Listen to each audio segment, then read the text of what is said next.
سب سے افضل دعا اللہم انی اسألک العفو والعافیت فی الدنیا والآخرہ۔ اے اللہ، بے شک میں تجھ سے دنیا اور آخرت میں درگزر اور عافیت کا سوال کرتا ہوں۔ نبی صلی اللہ علیہ وآلہ وسلم کے پاس ایک آدمی آیا اور اس نے کہا، اے اللہ کے رسول صلی اللہ علیہ وآلہ وسلم، کون سی دعا سب سے افضل ہے؟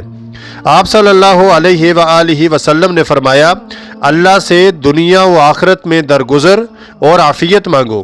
وہ شخص دوسرے دن پھر آیا اور عرض کیا، اے اللہ کے رسول صلی اللہ علیہ وآلہ وسلم، کون سی دعا سب سے افضل ہے؟ آپ صلی اللہ علیہ وآلہ وسلم نے فرمایا، اللہ سے دنیا و آخرت میں درگزر اور عافیت مانگو۔ جب تمہیں دنیا و آخرت میں عافیت مل گئی تو تم نے فلاح پا لی۔